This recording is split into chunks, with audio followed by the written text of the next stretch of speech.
Welcome back to BCN news. Ongole TDP MLA Damacharla Janardhan Balineni శ్రీనివాసరెడ్డిని రాజకీయ శత్రువుగానే చూస్తున్నారు. గత ప్రభుత్వంలో జరిగిన అవినీతి అక్రమాలపై విచారణ జరిపించాలని తరచూ డిమాండ్ చేస్తున్నారు.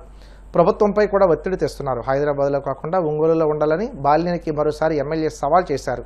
5 సార్లు ఎమ్మెల్యే 2 సార్లు మంత్రి అనే వ్యక్తులు 5 సార్లు గెలిచి 2 సార్లు మంత్రులు అయిపోయి చేసాను ఇంత చేసాము అంత అనుకునే వాళ్ళు ఎవరన్నా ఒట్లేస్తారా పిల్లల పైన? ఒట్లు వేయటాలు లేకపోతే గుడికి వెళ్దామంటాలు ఇవన్నీ చిల్లర చేష్టలాగా ఉన్నాయి.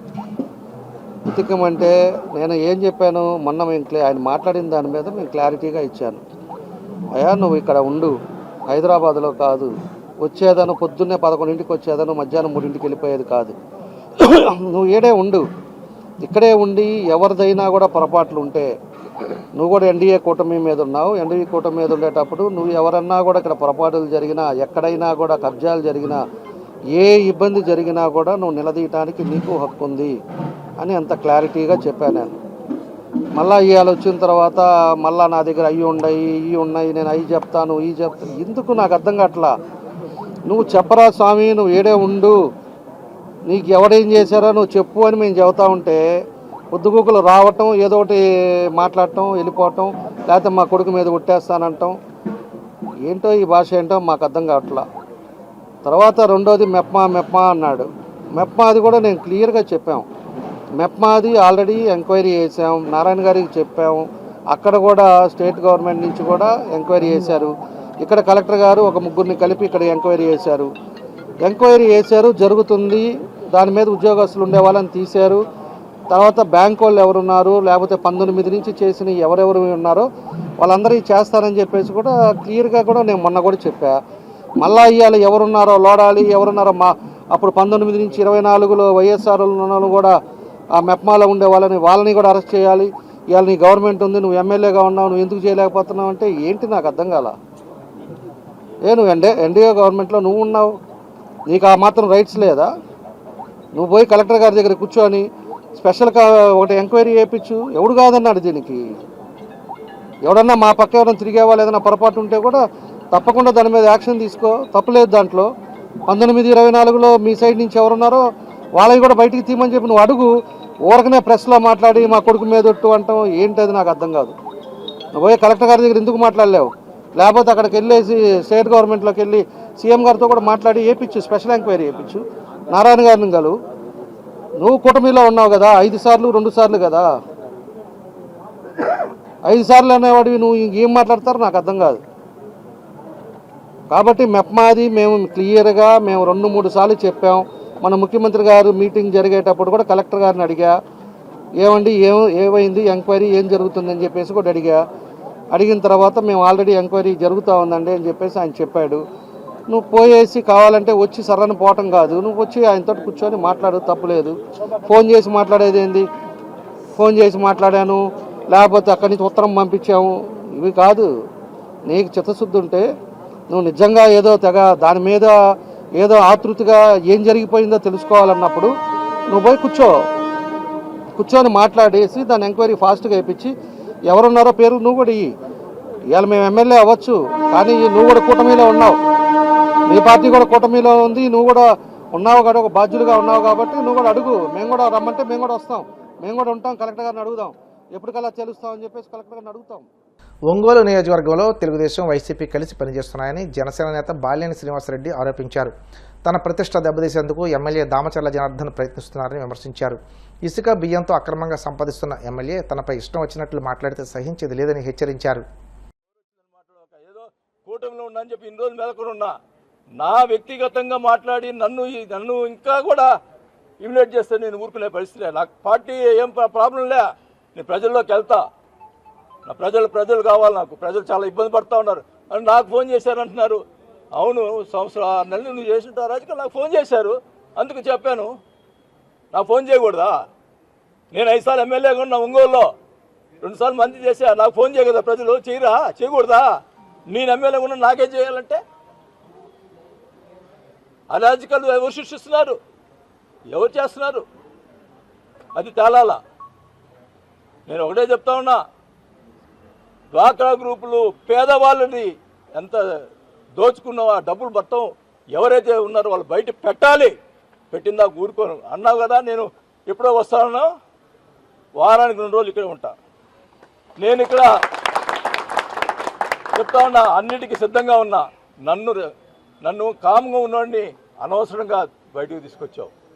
నేను ఇంక ఊరుకునే పనిలే, నాకేం పర్వాలా.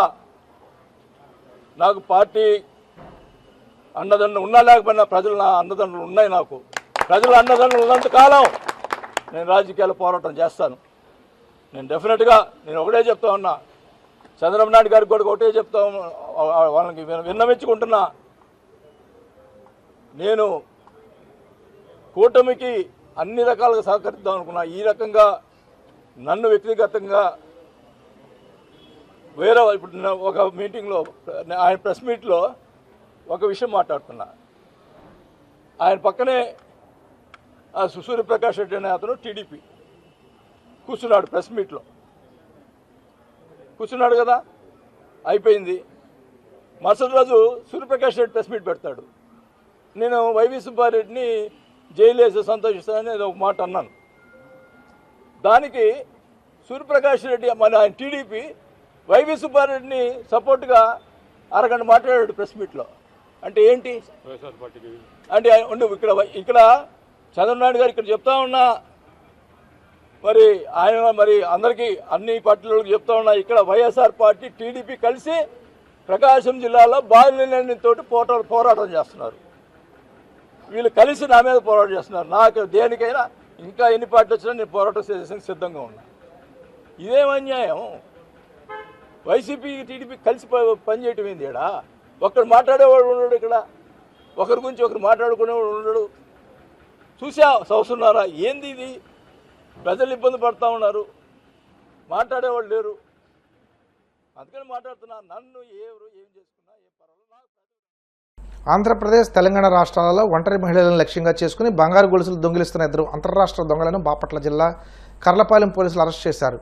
ఈ సందర్భంగా జిల్లా ఎస్పీ ఉమామహేశ్వర్ కేసు వివరాలు మీడియాకు వెల్లడించారు. అపహరించిన బంగారు వస్తువులను నిందితుల వద్ద రికవరీ చేసినట్లు ఎస్పీ తెలిపారు. చైన్ స్నాచింగ్కి పాల్పడుతున్నటువంటి అంతర్రాష్ట్ర దొంగల ముఠాని బాపట్ల సిసిఎస్, అదేవిధంగా Bapatla rural circle police team ప్రత్యేక దృష్టి పెట్టి పట్టుకోవడం జరిగింది. వీరి వద్ద నుంచి సుమారు 24 లక్షలు విలువైనటువంటి ప్రాపర్టీని రికవరీ చేయడం జరిగింది. ఈ గ్యాంగ్ జిల్లాలో బాపట్ల జిల్లాతో పాటు నైబరింగ్ డిస్ట్రిక్ట్స్లో కూడా చైన్ స్నాచింగ్కి పాల్పడడం జరిగింది. వీరు బాపట్ల జిల్లాలో కర్లపాలెం పోలీస్ లిమిట్స్లోను, అదేవిధంగా నర్సారావుపేట రూరల్ పిఎస్ లిమిట్స్లో, అద్దంకి పిఎస్ లిమిట్స్లో, కొన్నూరు టౌన్ పిఎస్ లిమిట్స్లో ఒంటరిగా వెళ్తున్నటువంటి మహిళల్ని టార్గెట్ చేసుకొని ఈ చైన్ స్నాచింగ్కి పాల్పడడం జరిగింది. ఇందులో పట్నాల వెంకట దుర్గా ప్రభు అఖిల్, పట్నాల వెంకట దుర్గా ప్రభు అఖిల్ ఆలియాస్ అఖిల్, ఇతను జిమ్ ట్రైనర్, ఒక జిమ్ను కూడా ఏర్పాటు చేసుకోవడం జరిగింది. చల్లవారిపాలెం నల్లపాలలో ఇతని యొక్క నేటివ్ ప్లేస్.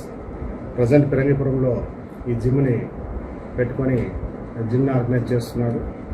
ఇతనితో పాటు షేక్ రాజా, ఈ శారదా కాలనీ గుంటూరు సంబంధించిన వ్యక్తి. వీళ్ళిద్దరూ గ్యాంగ్గా ఫామ్ అయ్యి చైన్ స్నాచింగ్కి పాల్పడడం జరిగింది. వీళ్ళ దగ్గర నుంచి more than 130 grams gold worth 24 lakhs recovery చేయడం జరిగింది.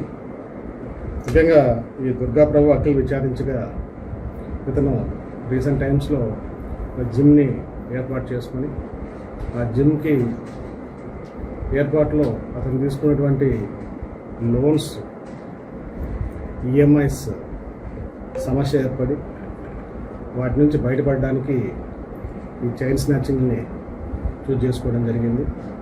ఇతనికి ఈ షేక్ రాజా కో-అక్యూజ్డ్ సహకరించడం జరిగింది. వీరిద్దరూ కూడా ఈ 4 ప్రాంతాల్లో చైన్ స్నాచింగ్లకి ఒంటరిగా వెళ్తున్నటువంటి మహిళల్ని టార్గెట్ చేసి ఈ నేరాలకు పాల్పడడం జరిగింది. వీళ్ళని అరెస్ట్ చేసి రిమాండ్కి పంపడం జరుగుతుంది. తిరుమల శ్రీ వెంకటేశ్వర స్వామి వారిని పలువురు సినీ ప్రముఖులు దర్శించుకున్నారు. వీఐపీ విరామ దర్శన సమయంలో నటులు శ్రీ విష్ణు, సందీప్, సరోజ్, నటి జెనీలియా వేర్వేరుగా స్వామివారి సేవలో పాల్గొని మొక్కులు చెల్లించుకున్నారు. దర్శనానంతరం వీరికి రంగనాయకుల మండపంలో వేద పండితులు వేదాశర్చనం అందించగా ఆలయ అధికారులు స్వామివారి తీర్థప్రసాదాలు అందజేసి పట్టు వస్త్రంతో సత్కరించారు. వార్తలు ముగించే ముందు ముఖ్యాంశాలు మరోసారి.